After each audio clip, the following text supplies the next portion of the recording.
Here we are with another Minolta Weathermatic.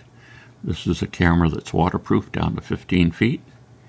And this is quite a bit different, this 35mm one, than the 110 one we looked at. The 110 one had 2 shutter speeds basically and some f-number settings, and really had no electronics except for an on-off switch for the flash.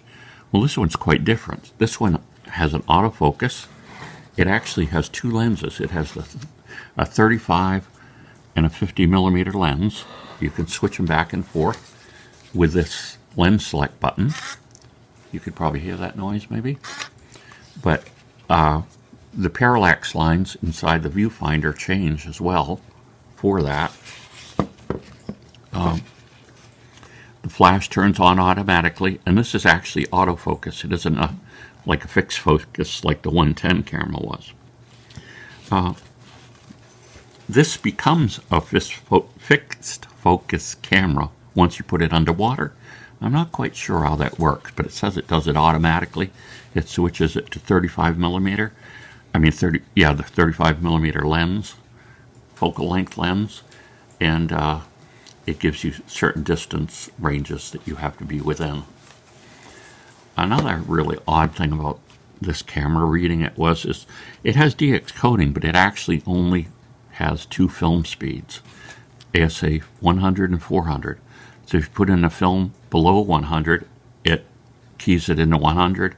If you put a film in above 100, it keys it into 400, which is kind of an odd way to do it, but you would think with the electronics they have in here, they could have made it so the other ASAs were acceptable too. But they warn you, it's funny, I read that somewhere else, but in the user manual it says, oh, if you're using color transparency film, only use 100 or 400. And they also recommend 400 for underwater. It's kind of interesting. It's got all kinds of seals and everything, but let me just show you the back. Now this is a waste roll of film in here, but this has a pressure plate that you actually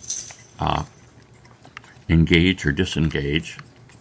So when you're loading the film, you have to put this down. You put the film tip over to here where it says, then you put this back up and close the camera.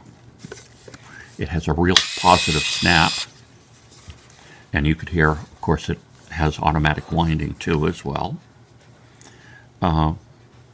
So this looks like this is going to be a very interesting camera to test. Again, this is from the 80s. Maybe they started in 79 and started, went to, I think I read 87 or something like that. But the Minolta Weathermatic, it takes a lithium battery, 223 battery, and the next video on this, you'll hopefully see some results from it.